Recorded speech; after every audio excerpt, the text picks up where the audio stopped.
जय जिजाऊ जय शिवराय. शिवराज्याभिषेक दिन मराठी मातीचा, मराठी मनाचा सर्वोच्च सण म्हणजेच शिवराज्याभिषेक दिन. 6 जून ही तारीख निश्चित केलेली असून 6 जूनला या मराठी मातीमध्ये युगे युगे ची गुलामगिरी झिडकवणारा एक सण साजरा होतो. तो म्हणजे रायगडावर साजरा होणारा शिवराज्याभिषेक दिन. शिवराज्याभिषेक दिन साजरा करण्याचा एक इतिहास आहे.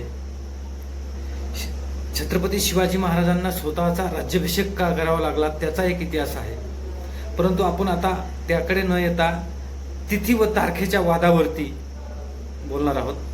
कारण सध्या कुणीतरी सांगितलंय की छत्रपती शिवाजी महाराजांचा जो शिवराज्याभिषेक दिन आहे तो तारखेनुसार आहे, तो कायमचाच बंद करावा. याचा अर्थ त्यांचं मत वेगळं आहे की तिथीनुसार करावा. परंतु या जगामध्ये ग्लोबलायझेशन हे नावाची एक सिस्टीम आहे. म्हणजे प्रत्येक विभागामध्ये किंवा प्रत्येक देशामध्ये वेगळे कालनिर्णय किंवा कॅलेंडरची गणना आपण पाहत आहोत. ख्रिस्ती कालगणना असेल, इस्लामिक कालगणना असेल, मराठी कालगणना असेल, ग्रेगरियन कालगणना असेल किंवा विविध देशामधल्या चीनी असतील, कोरियन असतील, युरोपियन असतील, अशा वेगवेगळ्या देशांच्या कालगणना आहेत. वेगळ्या धर्मांच्या सुद्धा कालगणना आहेत. परंतु छत्रपती शिवाजी महाराजांचा जो काळ आहे 1600 पासूनच्या आतापर्यंतचा, छत्रपती शिवाजी महाराजांचा जो शौर्याचा काळ आहे किंवा छत्रपती शिवाजी महाराजांच्या छत्रपती शिवाजी महाराजांचा स्वराज्याचा जो काय काळ आहे तो 1630 ते 1810 पर्यंत मराठा साम्राज्याचा जो काळ होता. खरं तर छत्रपती शिवाजी महाराजांचा काळ असताना त्यांनी शिवशके सुरू केलं होतं. नंतर ते शिवशके बंद पडून कुणीतरी फसली शक चालू केलेलं आहे. परंतु आता मुद्दा येतो तारखेचा आणि तिथीचा. छत्रपती शिवाजी महाराजांचं शौर्य कार्य जर जगात पोहोचवायचं असेल तर जगाने एक निश्चित कालगणना केलेली आहे, त्याला इंग्रजी कॅलेंडर म्हणतो.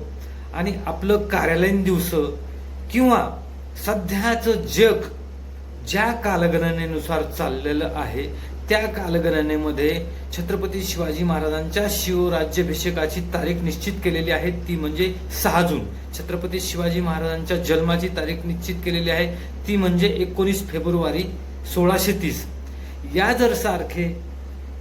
जर तारखा निश्चित केलेल्या असतील ग्लोबलायझेशनच्या अनुसार तर जागतिक कीर्तिमान असणाऱ्या या महामानवांचा शौर्यानं भरलेल्या, ठीक आहे आपण त्यांना दैवत मानू, परंतु जर जगात त्यांचं कार्य शौर्य, आपल्याला जर त्यांचं शौर्य कार्य जर जगात पोहोचवायचं असेल तर त्यांनी केलेले शौर्य कार्य तारखेनुसारच निश्चित करून आपल्याला ते जगापर्यंत पोहोचवायचे असतील. अरे ज्यावेळी छत्रपती शिवाजी महाराज इथे तलवारीची लढाई लढत होते त्यावेळी जगामध्ये प्रिंटिंग प्रेसचा शोध लागला होता. छत्रपती शिवाजी महाराजांनी अफजल खानाचा केलेला वध कुठल्या तरी देशातल्या न्यूजपेपरला आलेली बातमी होती.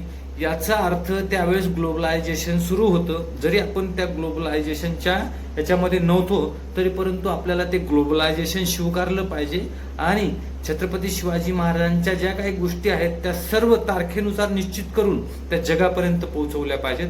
म्हणून आपल्याला शिवराज्याभिषेक दिन सुद्धा तारखेनुसार निश्चित केलेल्या 6 जूनलाच साजरा केला पाहिजे. हॅशटॅग 6 जून, 1 जून 6 जून शिवराज्याभिषेक दिन. म्हणून सगळ्यांनी रायगडावरचा जो छत्रपती शिवाजी महाराजांचा 6 जून रोजी होणारा शिवराज्याभिषेक दिन होतो तो आपण सणासारखा साजरा केला पाहिजे. आणि प्रत्येक घरामध्ये सुद्धा आपण छत्रपती शिवाजी महाराजांचा शिवराज्याभिषेक दिन साजरा केला पाहिजे, इतर वादात कुठेही न पडता. पुन्हा एकदा जय जिजाऊ जय शिवराय, जय महाराष्ट्र, जय हिंद, जय भारत.